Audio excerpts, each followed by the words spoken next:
Sanibonani, umqeqeshi wensizwa lo. Kunensizwa nje engibhalelile kuFacebook. Umjida kahle kahle uyabuza ukuthi okay, mangabe-ke usulihlelile usuku nentombazane lokuthi nibonane. Kuyaye kumele ukhulume uthini naye ukuze izinto zakho zizokukhanyela. So kahle kahle befuna ukuza umbono wami ukuthi kuleso simo-ke wenze njani.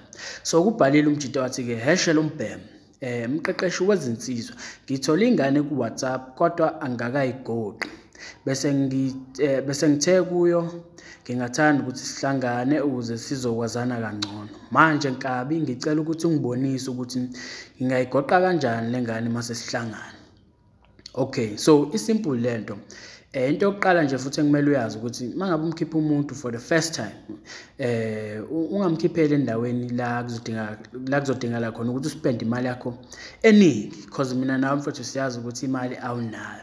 So ke ungayikhipheli ingane la kuzodingala khona ukuthi uspend imali eningi because mangabe wenze njalo uzomnika impression wrong. Ingane izocabanga ukuthi umuntu onemali bese izinto zakubhedela ke ehambeni kwesikhathi because awunayo imali. So ke iba wena mfowethu ungenzi into ngoba ufuna ukumjabulisa egcineni ezokulimaza. Like ukhiphela ingane endaweni ebizayo ususpend imali eningi. Ingane izodinga ukuthi umaintain phela leyo nto oyivezile bese uyahluleka. So ikhiphela endaweni esimple right because inhloso phela kwamanje ukuthi inazane kangcono. Ikwazi nawe uyazi. So ke mangabe ke senihlangana nentombazane leyo into engimele uyazi mfethu ukuthi ngabantu besifazane nje abantu besifazane bayathanda ukukhuluma. Ngohlezi ngikutshela lokho because sikhohle lokho bese kuba yithini esivala leso sports ukuthi bayakuthanda ukukhuluma. Bayathanda ukukhuluma. Sidalo sabo bayakuthanda ukukhuluma. Ukusho ukuthini ke i-conversation mangabe senixoxa 80% kumele kube yena oyiphethe. Wena 20% nje ozongena ngawo because inhloso la ukuthi umazi ukuthi umuntu onjani yabo. Kahle kahle fana ukuthi yabo maya ku interview kufanele ukuthi wena uzoyi-interview ingane but ungenzi kube sengathi interview. Yabo ku interview umuntu baso befuna ukubona ukuthi uyifanele leyo post leyo right. So bebakubuza imibuzo wena bese uchaza more.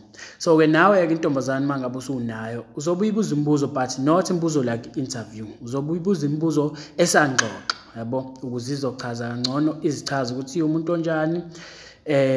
Uyibuza imibuzo kanjalo izichaza ukuze phela egcineni uzoyibona ukuthi okay umuntu kanje then you think wena ukuthi okay lo muntu ungifanele noma cha yabo because wena uthi ikhaya phela ukuthi kufanele lo muntu noma cha. So mangithi mbuza imibuzo relevant kuya yonke imibuzo ozombuza yona but ungakhohlwa imibuzo like umbuze ukuthi umuntu onjani. Mangithi umuntu onjani like uqonda umndeni wakhe aqhamuka kuona engabe mhlawumbe ukhule nomama umama yedwa yabo because mangabe ekhulene nomama yedwa mhlawumbe isibonelo nje uzothola ukuthi uyena mama vele uthothi wethatha inqumo isikhathi esiningi. So nayo intombazane yabona ukuthi njoba ihlala nomama kuphela uyena othatha inqumo yonke into icela ngumama. Shuthi abantu besifazane ba strong ibona abathatha inqumo ngaphandle komuntu wesilisa. So ke uzothatha uthandweni lakho nayo mangabe izinto sezikulungele izohlezi kuyona nje ifuna ukuthi ithathe the final decision yabo. So ukuthi uunderstand izinto ezikanjalo mangabe ikhule nabo bobabili abazali mhlawumbe uthola ukuthi ubaba ubekhona but isinqumo esikhulu besithatha umama. So mangabe ifuna into yayiqonda kubaba baba ngicela ukuthi bese uthi ubaba hayi hamba ukhuluma noma wakho yabo. Uma wathi hayi ngeke ukwazi ukuya lapho bazokulimaza ingozi leya ndawo yabo. Okusho ukuthi umuntu one voice ukusho ukuthi umuntu oyinhloko kuleli khaya umama because phela mfethu khona imindeni uthola ukuthi obaba bakhona but abazona inhloko obaba nje but abazona inhloko. Thothi umama uyena inhloko yekhaya uyena umuntu othatha isinqumo sokugcina. So kwesikhundleni esikanti intombazane ekhule kanjalo nasothandweni lakho kuzoba ne-effect ukuthi okay mangabe kukhona mhlawumbe isinqumo emele nisithathe noma emele nenze something izofuna ukuthi kube yiyona ethatha leso sinqumo because ithole lokho ukuthi nje abantu besifazane ibona abanepower. So ngisuke ngithi imibuzo relevant ukuze uqonde isimo sakhe esikanjalo ukuthi okay ukhule kanjani wahlala nobani because egcineni wena uthi ikhaya uyabona ukuthi okay lo muntu ungifanele noma cha. yabo. So-ke injalo nje mfowethu lento, ungaxoxi kakhulu, mnikeze ithuba ukuthi azichaze umuntu onjani. Wena umbuze imibuzo irelevant lesi bese ngichazile, eminye izozifikela.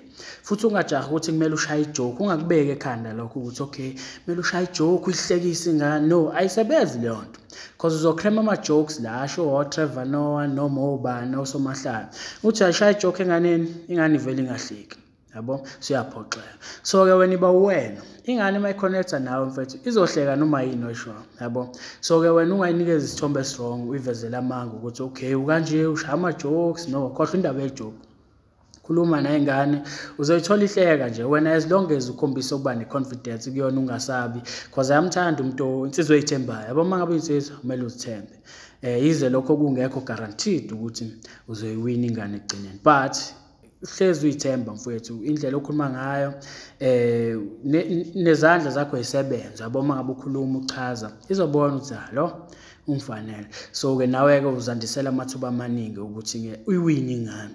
So-ke kunjalo mfowethu, mnikeze ithuba 80% wengxoxo, axoxa achaze, wena ulokhu umbuza, because uma ngabe senihlukene izobe isiyibuza ukuthi lo mjida lo okwazi ukunginikeza ithuba lokuthi ngixoxe kangaka, ngilalele. Phela abafana abaningi la ngaphandle bathanda ukuthi kubona abaxoxayo, bazama uku-impress intombazane, kanti cha, thothi intombazane siyavuma, okay, alright, iyabhoreka ingane, because iyona ekumele ngabe iyaxoxa. So wena ungayivaleli leso sikhundla leso ukuthi iwumuntu oxoxayo. Sidalwa sabo labantu bayathanda ukuyixoxela, so umnikezele lo thuba lokuthi axoxe, umazi ukuthi umuntu onjani. Ungazireveal wena kakhulu, yeka yena ukuthi achaze yena, asichaze ukuthi umuntu onjani.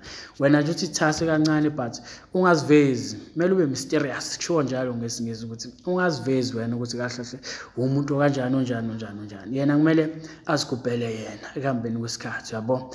Phela kumele kube nento azobe eyisebenza ukuthi okay ngifuna ukumazi ukuthi umuntu onjani. But mfethu njengoba ngisho, uma ungenza njengoba ngisho nje, ungajahi ukrema amahlaya ukuthi okay uzofuna ufike ushaye ihlala lapha yakho zingeke ihleke ingane bese uyaphoxeka. So-ke mnikeze ithuba azichaze. Uma ngabe wenze njalo mfowethu, ekugcineni kosuku uyobona ukuthi ayikufanele noma ayikufanele, yabo. So-ke isimple kanjalo mfowethu, ngiyathemba ukuthi ayizwa le message. So-ke mfowethu, mina nawe kusamele siye kude, ungakhohlwa ukusubscribe kwi-channel yami Mqeqeshi Wey'nsizwa, because kumele siyeke ukushaya abantu besifazane, ukubadlwengula nokubabulala, because izinto ey'ncane ezenzakalayo uthola ukuthi asiyi-understand, yabo. So-ke kuningi kusamele sibonisane kukona. Shapu-ke mfowethu, ngikufisela inhlanhla.